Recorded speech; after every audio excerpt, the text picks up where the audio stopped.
Hello, adventurers. My name's Tyler. And I'm Richard. On today's episodes, Richard and I will be speaking verbose about how this year went for True Strike Podcast and what the future holds in 2024. Welcome to True Strike.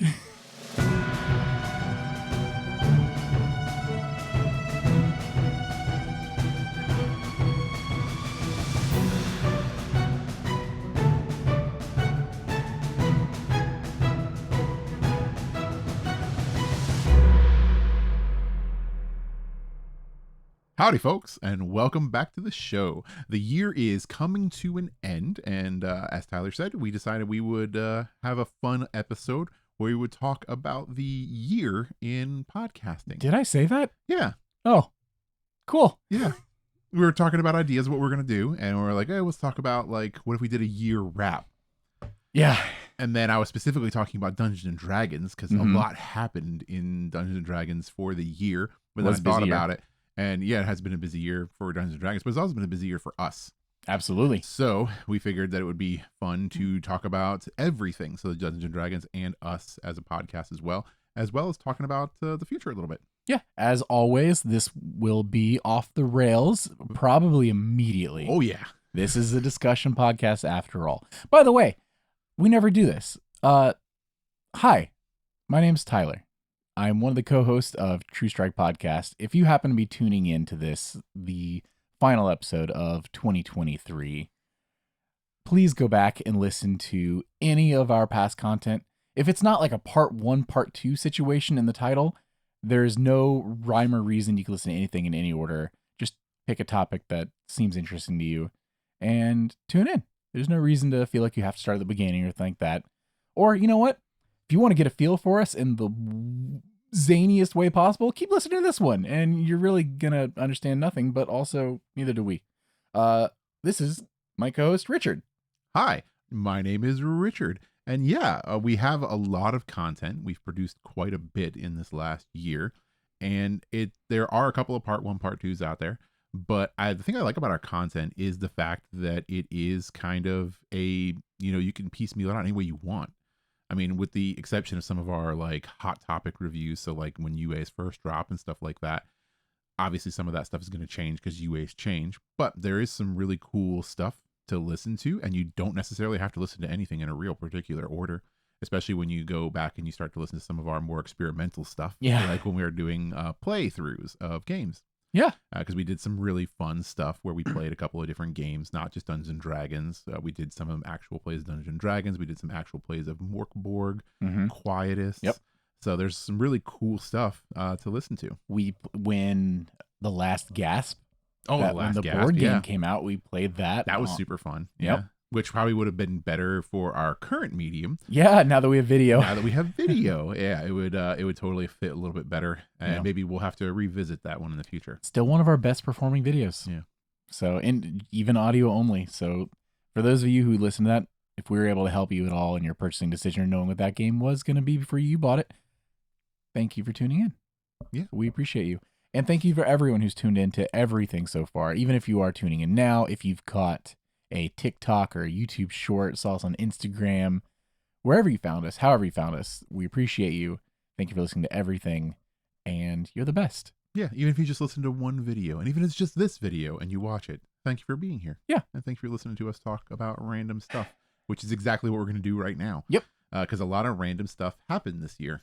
Yeah. What's his name? Chris Pratt got, cast as the voice of Garfield for the new animated film. That is not where I thought you were going with this. Sorry. I thought we were talking about random things that happened in 2023. No, there's a lot of, that would be a much longer episode. Okay. So we're talking about just True Strike and D&D. True Strike and D&D, which kind of goes hand in hand. Yeah. Well, speaking of movies, we had the Dungeons & Dragons movie this year. We did have the Dungeons & Dragons movie, yeah, which I absolutely loved. Yes, yeah. Same. Yeah. I typically don't buy physical anymore. I just purchased the physical 4K edition of this movie. I do not own a 4K Blu-ray player. Oh, but okay. I have the movie just in case. Did you buy the original Dungeons and Dragons? No, and I won't. And the sequel and the I don't think they sell it. Oh, they do physically. Yes, I bet you I can pull you know that what? off of Amazon. You buy or that physically. eBay. Go for it. Walmart Christmas. in the DVD bin, maybe. The Christmas present. What do you mean Christmas? Christmas is already passed. Yeah, fine. Oh, by the way, because by the time you're listening to this, Christmas was probably what, yesterday? Yeah. Merry Christmas! Merry Christmas, everyone. And yeah, well, I guess I'm gonna wait till the end of the episode to say Happy New Year, so I won't say it now. Yeah. I'm gonna forget. If I forget, Happy New Year, but I'll probably say it at the end. But yeah, this year has been something. We started off like last December with the OGL controversy. Oh God, D&D. Not us. I'm talking about it's all D&D. Yeah, I'm talking about D&D. We started off in a very rough patch. Talking about this 2 episodes in a row. Yeah, and it was something. And it started like in December, right? And then it really kind of hit its stride in January. Some would say a bad year to start a Dungeons & Dragons podcast. Yeah, it was an interesting choice. Yeah. But I mean, it was something that we already wanted to do, right? Yep. So why let a little OGL controversy stop you? Right. If everyone else was going to stop making D&D content, why not? Why not start making D&D content? Yeah. And it's actually something that we didn't discuss a whole lot in the beginning. Right. We kind of stayed away from the OGL controversy. To be fair, we still kind of do now. Yeah. We bring it up. Because you can't avoid talking about. Yeah, you have to talk about the OGL. We're not avoiding it, but we're not also like pitchforking and raging about it. It's been a year, and we weren't there creating content when it happened. Yeah. So it didn't affect us because there's nothing to affect yet. Yeah, other there wasn't than anything to affect yet. As players and enjoyers of the content, it affects us from that standpoint, of course. But on a like financial level or anything like that, like other, more established content creators where that's actual livelihood at stake. Yeah. They had skin in the game. Yes, that's a huge deal. Yeah. Whereas we're just a couple of dudes wearing shirts with our, name on it. Yeah. Talking about Dungeons and Dragons. Oh, wait, I was going to put a hat on for this episode. Be right back. You didn't actually leave. You didn't have to stop talking. You made it sound like you were actually going somewhere. So I'm just reaching behind you. You're on video. I'm back. Yeah, but the auto listeners, they'd think I'm walked away. Which is another big change that's recent, which is video. Yeah. Hi. Yeah. So YouTube watchers we started off Spotify as just a podcast. Well, not just a podcast, audio but just an only. Audio only podcast. Yep. Yeah. Which was where we, wanted to begin things. And when we first started, we didn't even really discuss video. We had talked about, eventually if we can really perfect it and get like real equipment to do it and not just kind of piece it together. Too picky. Yeah. Yeah. Even this setup, I'm like, you know what? It's just good enough. Yeah. Is it perfect? No. There's still a lot I want to work on. Yeah, there's a lot that we can work on. That. Yeah. But it's a really cool setup for now. I dig it. Yeah. This is I don't think we've ever mentioned it. This is the room. Not only do we record in here, but this is where we play games. This is our like tabletop suite. We have board games on the bookshelves, both sides, in different corners you don't even see on the video. You can't see everything. We've got rolling trays, all kinds of things. I got a train whistle if I ever have to railroad the players. Like, everything's here. This is where we come over and we have a good time. And when we decided to start recording a podcast in general, where else would be better to record a tabletop-based podcast than where we play games? Yeah. And he says we an hour, but this is his gaming paradise that he has made that he so graciously welcomes us into on a weekly basis. Hey, if you weren't here too, I'd be alone. Well. Yeah. But yeah, he has set this thing up to be a little slice of Dungeons and Dragons paradise for us to meet on a weekly basis to play and or record stuff. Play and or talk about playing. Yeah, exactly. Yeah. So it just happened to work out. In the summer, it's very hot, and in the winter, we're okay. Yeah, it's okay. But the cold is a lot easier to combat than heat. Yes, video format's going to be really interesting during the summer. Oh, yeah. Because what you guys don't normally see, considering we didn't have, video, just sweat. Gallons, buckets of sweat just pouring off. Yeah. Because Hyperventilating. audio snob whenever we get the chance. Remember how earlier I mentioned this is going to be a totally off the rails episode? I'm so sorry if this is your first episode because you don't care about any of this. Yeah. You're probably here for Dungeons and Dragons. No, and this is a tangent of an episode if we've ever produced one before. Yep. Because we are kind of all over the place. In fact, we normally have some notes to work off of as far as like things we want to talk about. And our bullet points are blank. We don't really have notes for this other than like we wanted to talk about the year and stuff that happened. There's some stuff I do want to bring up. For example, let's get the books out of the way, right? The books for 2023. I'm gonna read them all, and then we'll go back through and dissect. This year in 2023, we had from D&D 5th edition, based off the 2014 rules. That will be important next year. Yes. Keys from the Golden Vault came out on February 21st, 2023, followed in August by Bigby Presents Glory of the Giants. Recently, in September, Fendelver and Below the Shattered Obelisk. Then, very shortly after, Planescape Adventures in the Multiverse. And then, even more recently, waiting on the physical edition in January, The Book of Many Things. All right, let's break this down from the top. Keys of the Golden Vault. I don't know if you remember too much, but as far as I'm aware, terrible sales. This was way too close to the OGL scenario. Yep. And I don't know anyone who was hype about this book. I originally was. Same. Because I love the whole concept of the thing. Yeah. Yeah. So I was kind of hyped for that. A la carte, heist, stuff like that. Yeah, throw them in anywhere. Is just different awesome. level. Yep. I wanted Ocean's 11 with dwarves. And it pairs well with the Dungeons & Dragons movie that came out around the same time, because that's heist and stuff too. It's a heist movie all over. Yeah. Yeah. And blop, and how much of that hurt, because Dungeons & Dragons movie, wonderful movie in my opinion, did not break bank at box office either. As far as I'm aware, beloved by a lot of people, like great reviews, didn't make a lot of dollars. Not a lot of people out there seeing it. How much of that is people not going to the theaters after, the last couple of years and how things were there, and how much of it is D&D related? I don't know. It kind of hurts when, you're kind of a niche thing as Dungeons & Dragons, and then you spit in the face of your audience shortly before releasing a movie. After that, Bigby Presents Glory of the Giants. Release, we're at Gen Con. This is out. On the way home from Gen Con, we find out, hey, there's AI-generated art in this book.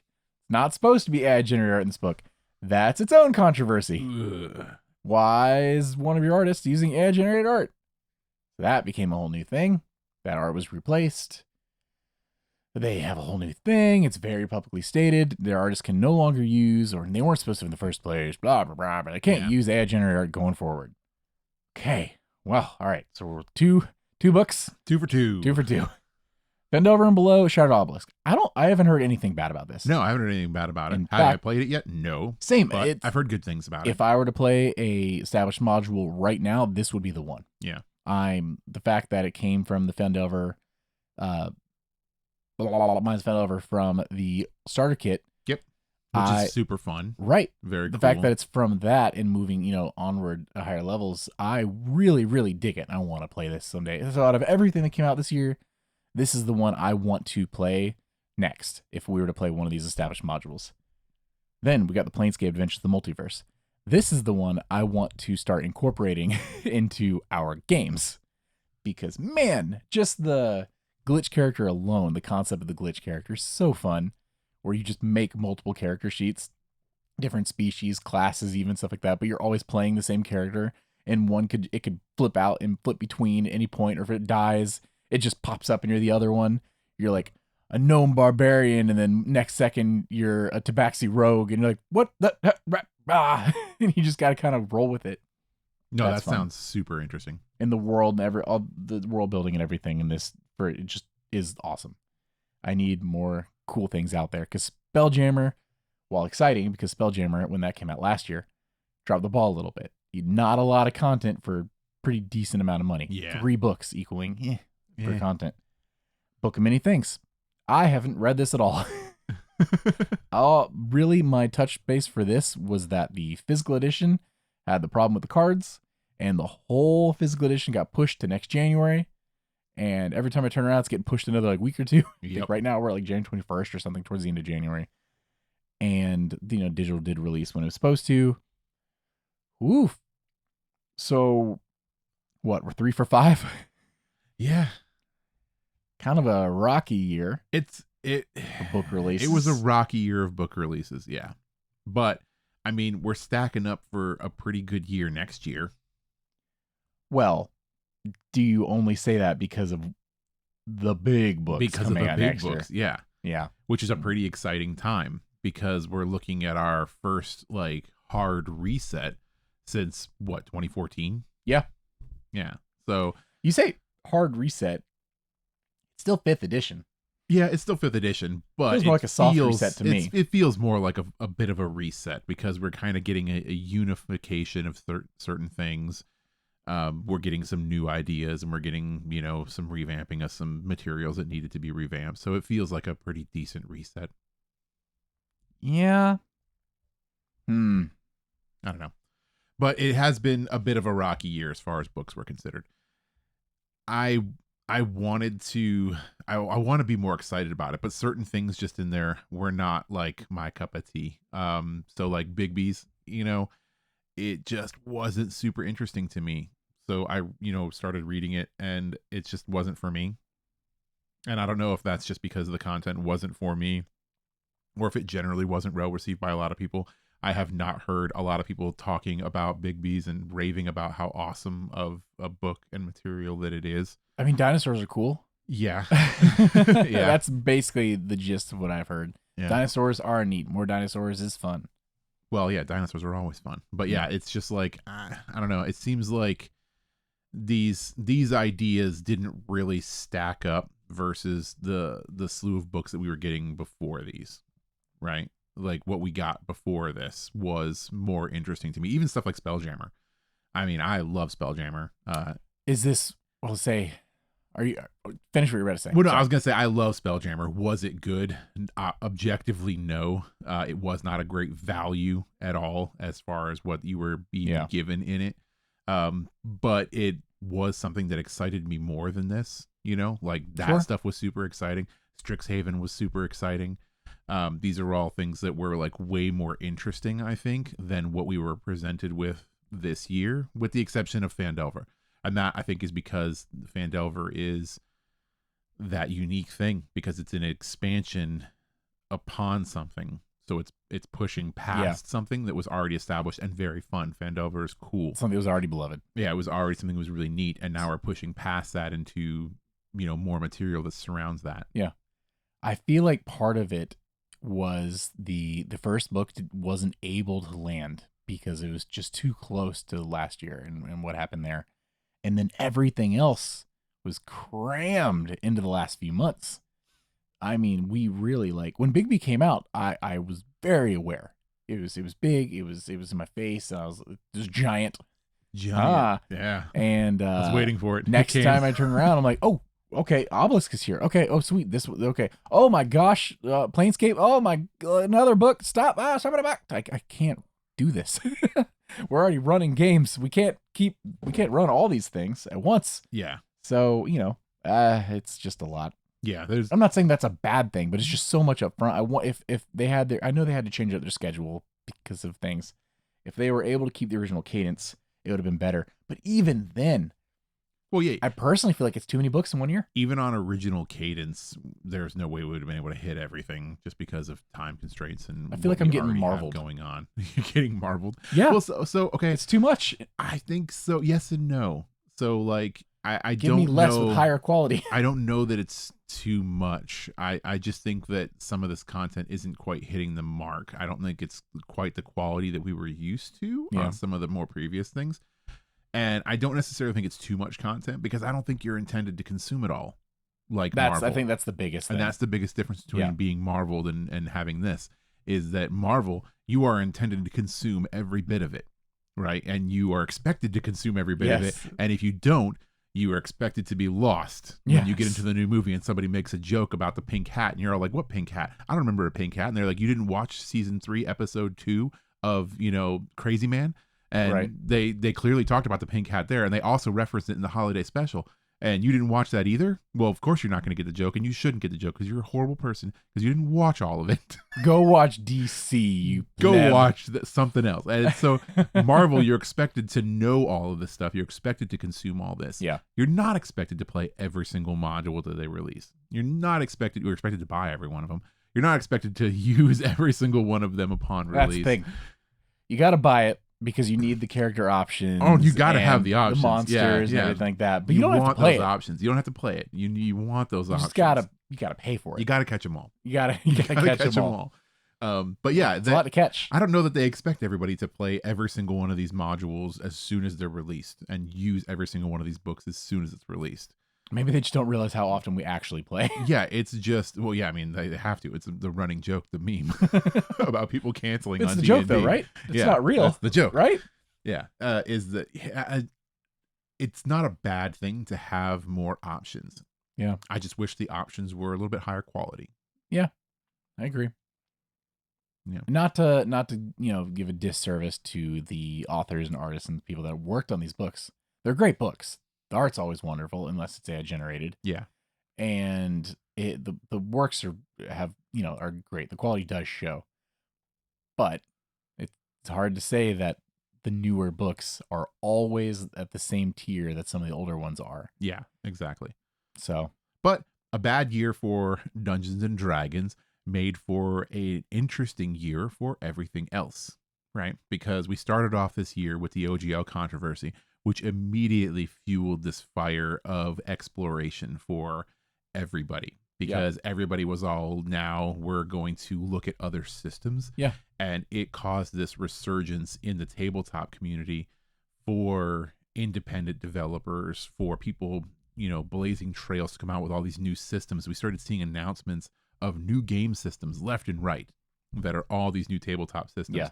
And popularity surges in old game systems and revamping of old game systems. We even branched out and started playing a bunch of new systems as well. This year alone, we've played so many new systems that I don't know, like, how much of this would we have done without the OGL controversy? Because would we have just been stagnant? Would people have just been playing Dungeons and Dragons, right? Would we have been so, because, obviously there's a lot of systems that we tested out this year. We've played, Quietus, we played Morkborg, we played 10 Candles, we've played all these different systems, right? And we play these. Of the Week, Monster of the Week, right? We play these because Pathfinder, Starfinder. Oh, Pathfinder, Starfinder. We're playing these because we're exposed to them. We're exposed to them because of a lot. I mean, not just because of it, but a lot of exposure came from OGL. Because a lot of people were all like, hey, I know you guys are mad at Dungeons and Dragons. Well, if you're mad at Dungeons and Dragons, look at Pathfinder. It's still around. It's still kicking. And it is still going. And those books flew off the shelves. And they flew off the shelves because people were really interested in it again. And you're like, okay, there's a bunch of other smaller publishers out there. Look at Morkborg.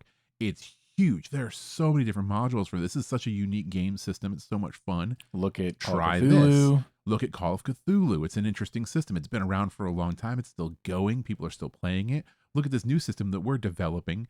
Daggerheart. That is going to be revolutionary. Ooh. Daggerheart. Yep. Yeah, Candela Obscura. Yep. Rolls Endeavor and releases with this. Yeah, so you have to think Alice is Missing, this which year, we did play too. Yeah, this year was a kind of a driving force for a bunch of extra systems. Yeah. Which made for a very interesting and fun year because we got to experience some pretty crazy stuff this year.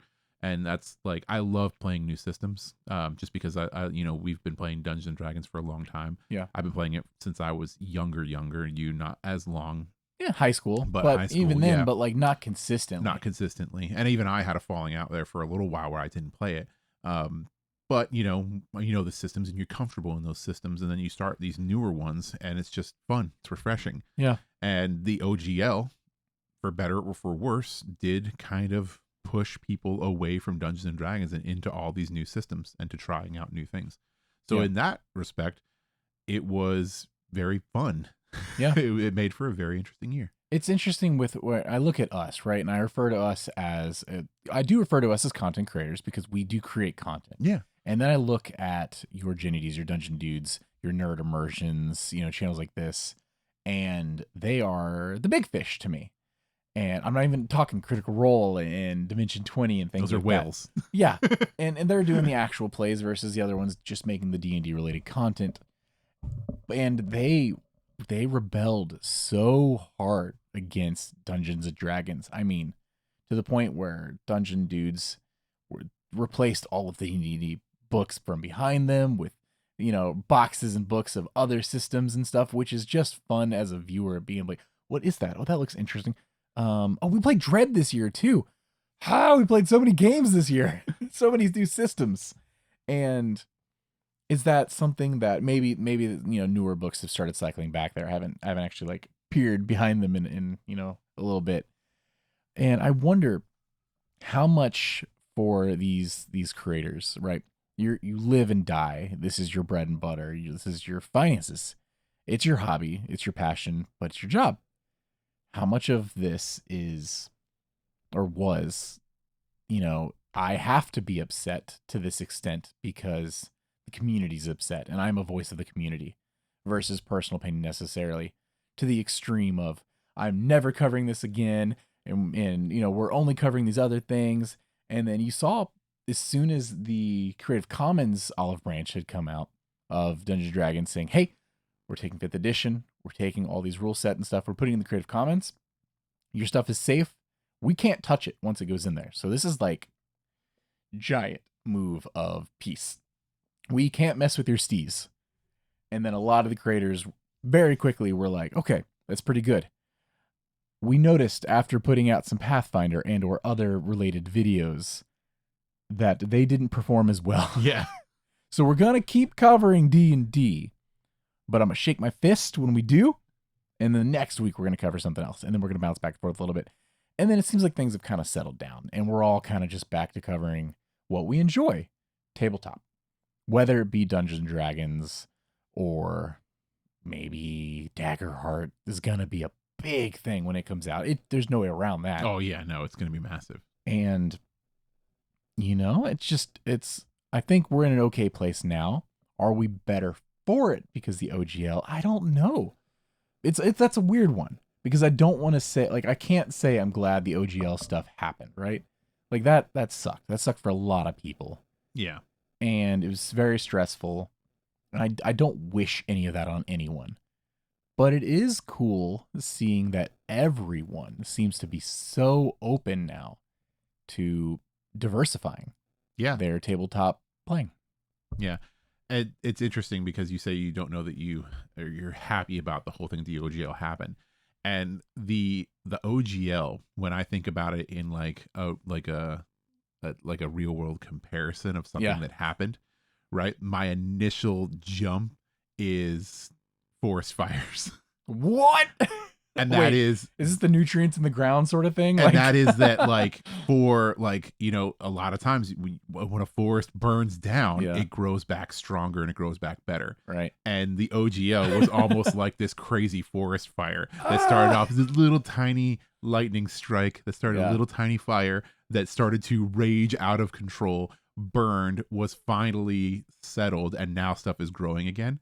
And that's just like the weird, like, parallel that I make to it. I'm so on board now because what's growing up is stronger than than it was if before. Anything, the diversity is there. And it was like it definitely wasn't a controlled burn. No, it was not a controlled burn. This was an accidental forest fire. Accidental. Oh, but, it's so perfect. Oh God, you're so good at this. But that you should be a podcaster. It's hard to say like the OGL was a good thing because it was horrible for a lot of people. It sucked. But then you look at it and you see what came of it. Yeah. And I think what came of it is a stronger community that is more aware of their content, their roots, their origins, and their futures. Yeah. Right? Yeah. So I think that it is stronger. I think that a lot of these channels, these people are stronger. I think that it did shine a light on some people.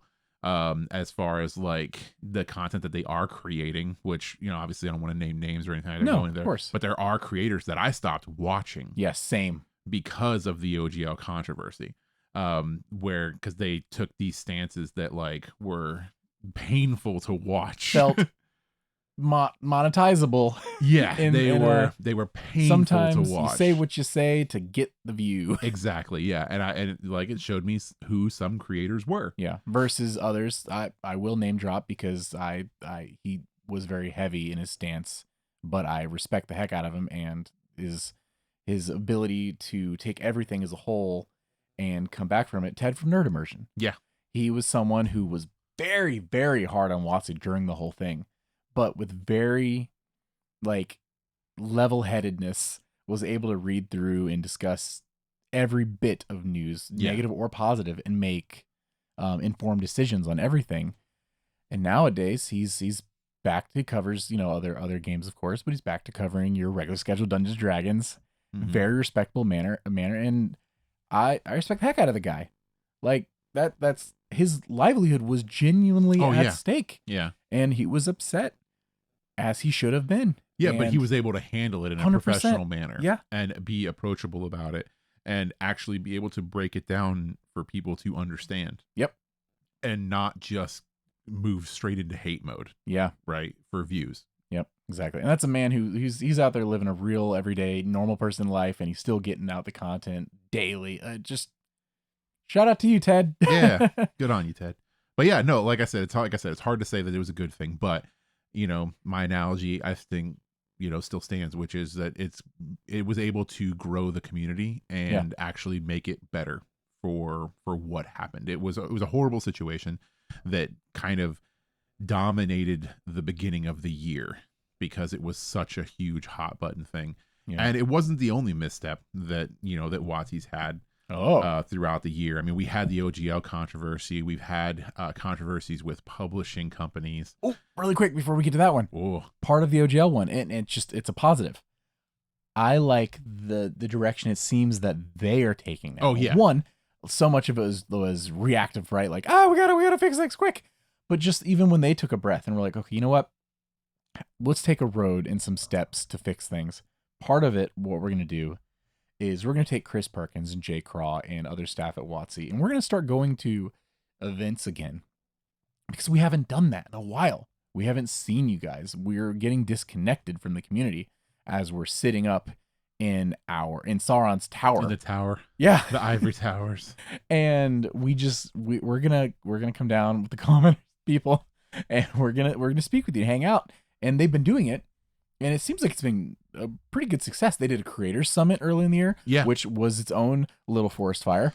There was a smaller fire there, yeah. But it seems like positive did come out of that, and they immediately learned. And were able to make better decisions going forward from that. But just even trying that's a really cool thing for them, and I like the direction they're going. That's all I was getting at. Back to they're going in a really good direction, which is saying a lot because I guess what I was getting to was that the OGL wasn't their only misstep. Right. They've had the OGL controversy. They had some controversy at the Creators Summit, which I completely forgot about until you brought it up. Which, you know, people were live tweeting during that event about some of the stuff that was happening in some of those rooms, which was crazy. Well, each room was handled differently. Yeah, some of those rooms were great. Some of them were not so great. Yeah. It was kind of a PR nightmare for a hot second there. But then they had some other stuff. You know, they had the issues with Magic the Gathering. They had the issues with their judges league. So essentially Magic the Gathering is suffering. You know, they had some issues with publishing certain Magic the Gathering content, high price tag, collector's editions type things that the general Magic community was way against, hated them for, tanked profits for there, which made them kind of shift towards looking at other things. You had the issues with the publishing company that I started to touch on there too, of them deciding to leave Penguin behind in lieu of publishing their own stuff. And it was interesting because every single time one of these things happens, you load up YouTube for that day and you're looking at your, my recommended videos. And like, it seems like every other month this year was WotC done did it again. WotC's done. The WotC's done. They're over. This is the last nail in the coffin. Yep. And every single time I'm like, is it though? Is it though? Yeah. And all that said, they had these little hiccups. They had these bumps in the road. Some of them were gigantic bumps. Yeah. But where they're going seems to be really positive. Yeah. We're getting some really good stuff out of this. We're getting a company now that seems to be a little bit more responsible in the way that they're handling their consumer base and thinking a lot more about us. At least it seems so on the surface. And we're going into things like the third-party publishing coming to D&D Beyond, which is huge. So cool. And this is big for all those people that were in panic mode during the fires at the beginning of the year. Now we're on the other side. Like, we're on the other side of the fire and things are growing, and now it's even better for them. Something we didn't even mention in the last episode, where that's specifically what we were talking about, but the Dungeon Dudes did mention specifically that they made sure that as part of this deal that they received what they thought to be a fair compensation, and that they retain the rights to their content. Which is different than DM's Guild, where as soon as it goes on there, whoop, belongs to WotC. They specifically said that in their YouTube video. They were all like, yeah, we still retain the rights to this stuff. Which is perfect. Yeah, that's how it should be. Yeah. Everybody wins in these scenarios. If we all work together, blah, blah, blah. Yeah. Power so yeah, there was bad stuff, but we're coming out pretty good. I'm interested to see how the Penguin House stuff ends up working next year. Yeah, so that one we don't have a resolution on yet, right? So that happened this year, but we're not realistically going to see the effects of this until sometime next year. Was the Book of Many Things Penguin? I believe so. Okay. I think it was like the last thing that was in the docket. I don't think we're, like I said, I think we're really going to start seeing the effects of the Penguin thing when the Player's Handbook drops. That's when we're really going to start seeing how this is going to affect pricing and how it's going to affect books. Yeah. So that'll be something for next year's wrap. Yep. Now, speaking of the Player's Handbook, we've been working up to the 2024 Player's Handbook over this last year. Yeah. With Unearthed Arcanas every, couple of months or so. And we've been here covering pretty much all of them. I mean, other than ones that were out before us, but we started in like March, April? Yeah. Something like that. We're on episode we're on our 44th. This is 40 something? This is our 44th episode because our first episode is episode 0. Yeah, we had changed the name so our first was session 0. And now we're at 43, which is our 44th episode. Dumb idea on our part, because now I got to remember that forever. I always add 1. Yeah, it's fine. It's fine. It's +1. We're a magic item. We're uncommon or rare or something. We could just delete it. No. I can't go back. It is the way it is. I've already made up my mind. Man, there's been some really cool stuff in these Unearthed Arcanas, these UAs. And man, we've already covered the walking back of them releasing stuff and then taking it back and then not having enough time. And I still feel that way, that they've probably are rushing out the new PHB and stuff like that, because yet again, all the stuff at the beginning of the year, it just cramped things, right? Yeah, they lost time where they had to shift and make things happen that they weren't able to focus on what their original plan was, like getting new books out and doing the player test and stuff. So we've had some tests really squeezed in here, and we're on one right now, and it's already come out. The new book releases it's May, right? Yeah. So we're expecting the Player's Handbook in May. I believe that was stated at PAX Unplugged this year. And that's pretty soon. Yeah. It's weird. Pretty soon. It's weird getting these playtests and having this material for free every couple of months and stuff and covering it every single time. And then now we're going to have a new book in our hands, and we're going to have to cover a whole book. Yeah, I'm very excited about it. It's been a fun year of reviewing this content, and I think I go back to my original stance on all this, which is a very unique situation the entire thing is, because we're going to get this new book regardless of our input, right? We were going to get a new book. But we're in the unique position of a company like Wizards of the Coast that's willing to allow ideas out early to see if people even like them before just committing to it and saying, this is what you're going to get, and you're going to like it. You get what you get, don't throw a fit. Yeah, you get what you get, and you don't throw a fit. And we were going to get the book anyway. Yeah. But now we're in this fun situation where we got to playtest a lot of materials, and we got to make sure that some stuff that was horrible isn't going to make it into the new books. And the sting of disappointment of some of the stuff that we thought was great that isn't going to make it into the new books. Yeah. Which is, is what it is. But it's been a really fun year. Maybe later. Of reviewing this content, because it's just been neat to watch the evolution of the book and to kind of see where their head was at. Right. Yeah. So you could see the ideas as they kind of fall forth, and like how the whole process works, and like how it goes into developing content that is going to be kind of like the new standard for the foreseeable future. Because, we've been living with the current rule set for a long time. Yeah. So the 2014 original player's handbook, we expect that this edition of it is going to be something that's going to be around for a long time. So at least another decade, right? At least another decade. Who knows? So they probably want to get it right. So it has been really cool to be able to spend a year doing this. Mm-hmm. It's going to be interesting when that's not going to be like a main focus anymore, right? Yeah. We're still going to have Unearthed Arcanas, I think. Right. Yes, we did beforehand. We had them beforehand. Yeah, if anything, that's something that's kind of weird, actually, right? Because leading up to this, pre-podcast, we'd get UAs, and it was always subclasses and things like that, and we would test them. We would play in games sometimes that were using these test classes, and that was the norm. And then once the UAs for the player's handbook started, that kind of went away, and now we get these new book releases that didn't completely go away. I say that, but like there was still testing for, the barbarian from Bigby, Glory of the Giant, stuff like that, and the sorcerer from that. But since these have really started, it's just these. And granted, these are big changes, so it's been necessary. But it's gonna be nice, I think, to finally just have the new versions of the classes and subclasses and a new, fresh take on 5th edition, and then be able to go back to getting occasional UAs with entirely new things. Because right now when we get these UAs, we're looking at it from a weird analysis of, it's an adjustment of something we already know. Yeah. Versus this rogue throws psychic blades. Well, yeah, that's actually what I was gonna say. Like as soon as you started talking about it, I think about like old UAs and like what it used to be. And like one of my favorite things from like older Dungeons and Dragons was the Psionics Handbook, which was super cool, especially when it was first released as like a playtest material. It was just this whole new thing, and I made a character using the Psionics Handbook, and it was one of my favorite characters that I've ever played.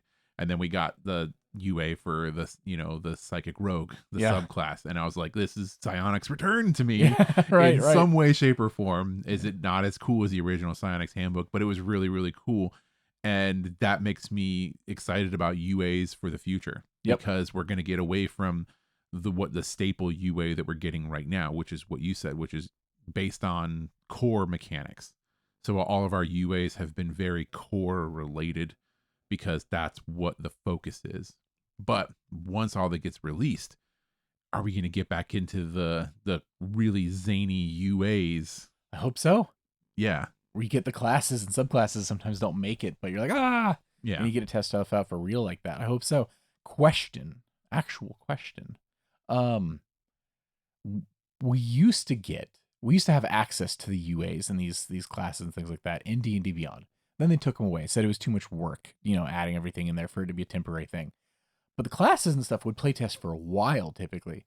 So when they were up there as UAs, I think it might have been worth the time and effort, because you really amped up the amount of people playtesting the stuff when it was available for sure to make it as a digital character. But they took it away.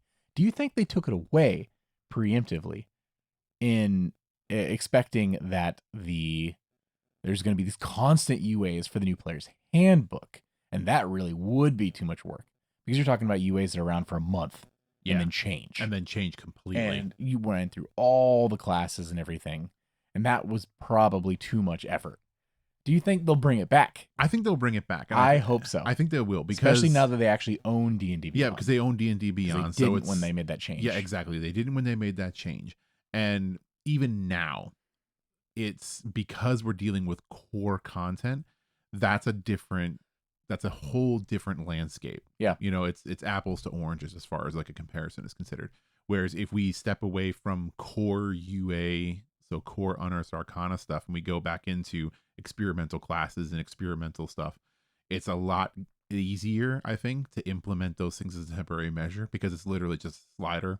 Like, oh, here's a new custom class, here's a new custom subclass, here's a new custom species, right? And they can just, mark that slider, have that as a subsection. Just like when you load up to make a new character right now, right? I imagine it will be just like that, which is like, oh, what kind of content do I want to see when I'm making this character? Do I want to see Eberron content? Do I want to see Unearthed Arcana? Do I want to see Homebrew? Do I want to see Rick and Morty? Yep. You know what I mean?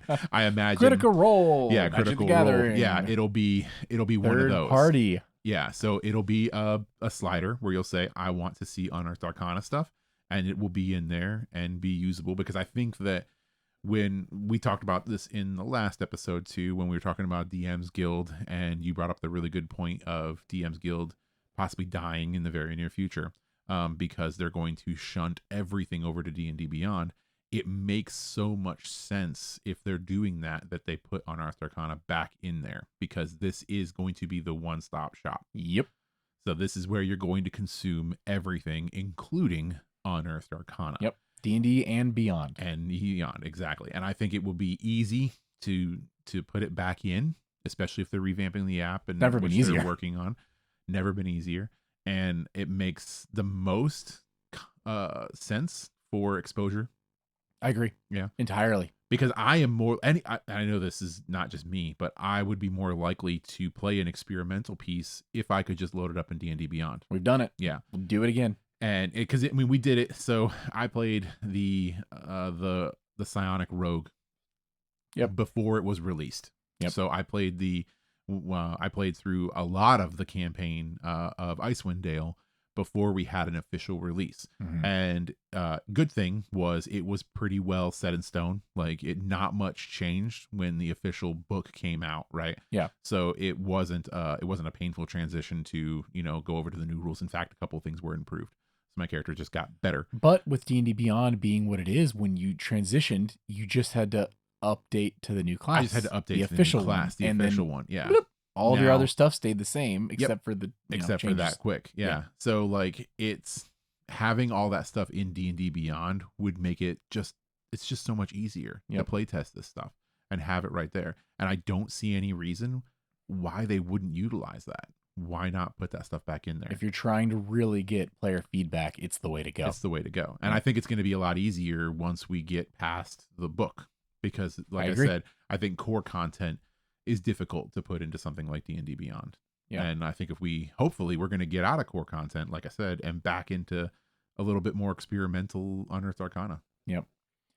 So, I mean, hey, in the next few months, we'll see if we get what kind of playtest material UAs we get for maybe Monster Manual, maybe Dungeon Master Guide. Yeah. Gotta see what we get. It's going to be weird. It's new to us either way. You got to think, the majority of the time that we've been doing this, we've had UAs every couple of months. Yeah. To the point where we're like, all right, what are we covering this week? All right, cool. We've got a couple of really cool topics. Oh my God, UA just dropped. Yeah, we got UA just dropped. 45 pages. We have to cover this. Yeah, we've got to cover it. Yeah. Get Garrett on the line. We got monks. Go, go, go. I need his opinion on the new druid. Always a good one. Yeah. Speaking of 2023, we had our good friend and Dungeon Master for the Icewind Dale campaign, Garrett Phillips. Yeah. He's one of our good friends, and what's the word I'm looking for? Not temporary co-host, but guest star. Yeah. He comes on every now and then. If you're tuning in for the first time, you should go back and listen to some episodes with him on there. He's very insightful and more knowledgeable than probably either of us will ever be. Oh yeah. He's a good guy, and he really knows his stuff. Walking D&D encyclopedia. Yep. Yeah. It's pretty cool. But no, it was fun having him on multiple episodes, guest starring, to come in and give his opinion and his hot takes on stuff. Yep. Which is always welcome. Definitely had him. He's by a landslide our most returned. I don't know the word I'm looking for.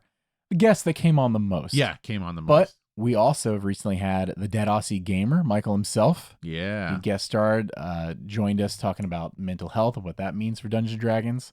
We also had Monster Game Night, podcast focusing on Vampire the Masquerade and Werewolf Apocalypse, things like that. Mm-hmm. They were great. I can't wait to see them at Gen Con as well next year. Yeah. And I would love it if they were able to come on again.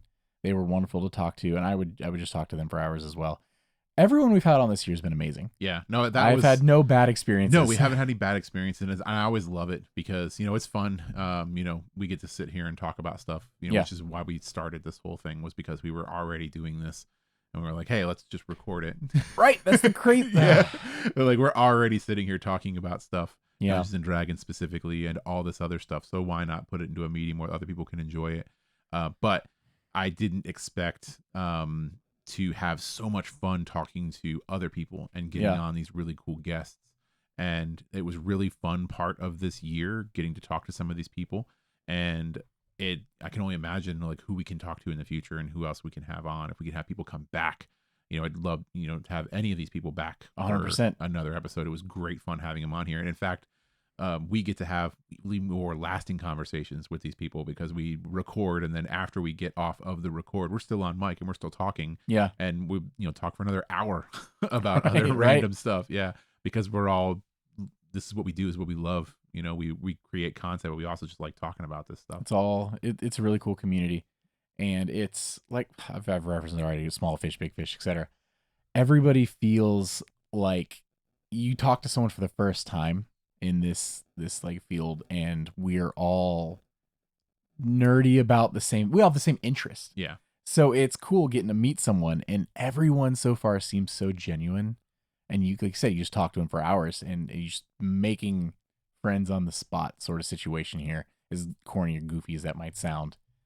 But it's been a really good time, and I'm excited to just meet more and more people. And like you said, we're just we decided, hey, we always talk about doing things. We always talk about doing a podcast or videos or whatever. Why not just actually do it? And who cares if no one listens, and we're doing it for us, sort of thing. And next thing you know, you do have people listening. Yeah. And you have people listening weekly and checking out your videos. And now you're meeting more established people and making these connections. And we're on our 43rd week of doing this, right? We'll have 52 of these by the end of it, right? That's how the math works. So we're not even at a year yet. Yeah. And I feel like we've come farther than I expected, in a sense of people actually noticed, versus us just being and it's still fun to do. I enjoy doing these every single week. Today you came over and I was like, I'm really excited about today because we got to just sit down and do what I love doing on the show more than anything else, and just talk. Yeah. Nothing crazy. We don't have to hit the finer points of a UA, which I enjoy too, because I love seeing all the new content and stuff. But more than anything, I love just getting to sit in a room and have a genuine conversation with you and just nerd out about this stuff. Yeah, which is what it was about when we started. Yep. And what it's still about. And we're branching off into other new stuff. We get to try some experimental things. Yeah. If you've watched us on any of our other socials, you've probably seen the wacky, weird TikTok videos that we've been putting out, which are just our little 60-second game reviews. They're changing up every time I turn around. Every single time we film one, we decide to try something new or something weirder. And are they all perfect? No. Are they fun? Yeah. I still enjoy doing them. And it's that a thing about doing something that you want to do and something you're already doing, which is, I love playing board games. Yes. Would it be cool to be able to talk about board games? Would it be neat if somebody watched one of my videos and then went out and bought that board game and played it and enjoyed it because of that video? That's awesome. I think that's cool. The comments of people that have enjoyed things like To the Last Gasp or our gameplay of the Liching Hour, oh, thank you for this, or just even hey, I really agreed with your thoughts on this spell. I really disagree with how you think about this. And I'm like, that's a really good point. Yeah. Thank you so much. And the fact that someone went out of their way to listen to something we made and actually, have their own thoughts and opinions on it and decided to let us know their thoughts and opinions on it. thank you so much for taking time out of your day to not only listen to us, but try to have, this open conversation with us, because that means more to us than anything. And that's the real reason we want to do this, is we want to entertain you, and we want you to let us know your thoughts, opinions, feelings, and everything, because we want to have a conversation, not with just each other, but with you. And it's great. Every single time we get a like, a thumbs up, a heart, comment, share, anything we get, it it's stupid to say, but it warms our heart. Like, it really is a thing. I'll pull up my phone and check, analytics at the end of the day or something, and I'm just like, someone shared the video. I don't know who or to who or why. Yeah. But cool. But it was shared. But it was or they shared. saved it. Well, they saved it. They Yeah. saved. Why would they save this? Yeah, why would they save this? But I mean, yeah. I mean, if you if we get like one person playing Dungeons and Dragons, oh my gosh, right? that's awesome. Which we have. Yeah. This year alone, we've gotten people we know and work with and other things to have tried out Dungeons and Dragons, not because they talk to us about Dungeons and Dragons, but because they listen to the podcast. And they're like, yo, that game you guys talk about at work or around me, I didn't really care about. But now that I've listened to you talk about it for hours and, like in this format, I am kind of interested. Let's try that out. And the fact that we've gotten friends to play multiple games and things, and, they're not scared away, and maybe they'll come back for more. And that's cool too. That happened this year also. Yeah, no. It's been a big year for this. Yeah. We haven't even running, a little long now, and I don't want to rush things, but man, we went to our first Gen Con. Yep. We brought this up a billion We've times. talked I'm about not that going to. a gazillion times. But yeah, our We're first. gushing This about is that. stupid to say, but life changing. I mean, to the point where like we have a scheduled event in our life now, Yeah. where once a year we have to do a thing. We're gonna figure it out. we gotta get on more guests. We gotta just to talk to more people. I want to get out more videos and shorts and content. I want to figure out a way to play more games. Especially, like, I had such a great time in October going through and being able to play these RPGs and try out all these new systems. I would love to figure out a way to schedule that in more often. Yeah. And make it a more permanent thing and not have to wait to Halloween, every year before we try out new systems. We're working on some things. We're figuring out how to get all of this in, because this isn't a full-time gig for us in like a paying sense. We do have jobs. But every chance we get outside of that, we're doing this for you guys, and we're doing it for ourselves because we have a blast doing it. At the end of the day, that's the thing. That's it. We just love doing it. So I just want to keep making more, and it's gonna kill me. And that's but I'm gonna keep trying to do more. We keep not to kill him. That's not the plan. The plan isn't to kill you. The plan is to keep making more and to figure out how we can fit more into our meager little schedule. Yeah. Less time every day. I Every swear. day. So many games to play. What is sleep? But to everyone, yet again, thank you so much. You guys have made 2023 the best year True Strike has ever had. It's true. Yeah. Sure. Yeah. And literally anything, like any comment, any like, any share is huge. It's big for us. It gives us a reason to be here. Exactly. And to do what we want to do anyway. Every week we see the subscribe number go up just a little bit on YouTube, and we see our plays on Spotify and Apple Analytics going up, and we're like, hey, yeah. Cool. There's people out there listening. It's so cool. Like, it's so silly. It'll be like, oh, you got 56 plays on this episode. And I'm like, that's awesome. And then 40 over here, whatever. And then you go look at the total, right? And it's like, you've been listened to 900 hours for over the course of these months. And you're like, human beings listen to us talk for 900 hours, Richard. Why? Why? Why? What are you guys doing? But thank you. And man, I'm going to end it soon. Don't worry. This is it. This is the last time I'm going to do this for 2023. This is it. But genuinely, thank you so much for tuning into a video, liking a picture, following us on Instagram, X, talking to us, leaving a comment, telling a friend, anything. You guys are the best. We do this for you. You're awesome. You're awesome. It's not a better way to say it. See you guys in 2024. Yeah. See you in 2024. So hope you all have a wonderful Happy New Year. I did remember. Yeah. Yeah. But for now, I've been Tyler. And I've been Richard. And we've been True Strike. Hey, adventurers. Thanks again for joining us today. Please be sure to give us a follow on your favorite podcasting platforms and YouTube. If there's any questions you'd like to write into the show, you can hit us up on Threads or Instagram. New episodes release every Tuesday at 2 p.m. Eastern. Thank you for listening to True Strike.